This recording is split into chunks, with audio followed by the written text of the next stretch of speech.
Sup guys, it's Scapepoint here. How have you been? I hope you've been good. I've been programming a lot recently to try and solve these Vulkan issues. Since I last posted a video, I found yet another Vulkan tutorial. This Vulkan tutorial has solved most of the problems I was having with the old Vulkan renderer.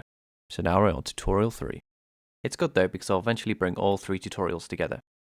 All of them have positive and negatives when it comes to explaining Vulkan. So it doesn't really matter if it takes copying 10 tutorials to understand all the things I need to do with Vulkan. I will do what it takes. So what's different about this tutorial is a tutorial on making a little game engine with Vulkan. It's by Brandon Gleer on YouTube. I'll link his channel below. One thing I noticed about this tutorial is it's because it's in video format rather than text, it allows for refactoring. The great thing about this YouTube tutorial series so far is that it split up the renderer into pieces, allowing for multiple graphics pipelines and shaders for different situations, meaning that in the future it'll be a lot easier to say render a 2D UI and a scene at the same time, layered on top of each other. One major thing I'll need to go back on is VMA, the Vulkan Memory Allocator, which is a header-only library which handles allocation for Vulkan. You can write your own custom Vulkan allocator, and that might be something I end up doing. But for now, I feel like I really should learn VMA. As of right now, I'm not doing any proper allocation work, meaning that when my scenes get more complicated, I'm going to end up running into the Vulkan buffer allocation limit. Right now, I'm allocating one vertex buffer for each model that I load in, which doesn't scale. It's never easy with Vulkan, I tell you. Anyway, another thing I did recently was host a game jam.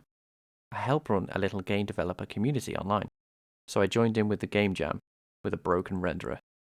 I think we got some cool games out of the jam. The theme was heat, but I only managed to submit a spinning triangle from the Brandon Gleer tutorial. I had so much ambition, but with a week's work, that's all I could get done. I think the game jam went well. I learned a lot on how to run game jams.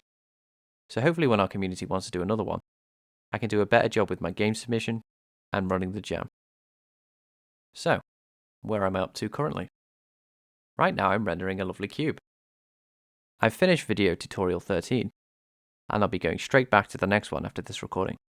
It feels good that this isn't just a cube, it's also a nice dynamic renderer. Meaning, in the future when I finish this tutorial series, and make all the buffers use VMA allocators, I'll be able to render a lot of things, which I'm really excited about. It's important to remember that failing like this is how you get good at programming. It's good to fail often and quickly. If it didn't, I wouldn't be learning as much, and I would likely be tied down by spaghetti code. Copying tutorials is just part of the process. Once I get beyond this tutorial, I begin to modify the code and implement my own way of doing things, with the experience I've gained throughout the years. So don't worry, this isn't even my final form. So yeah, thanks for watching and sticking with me.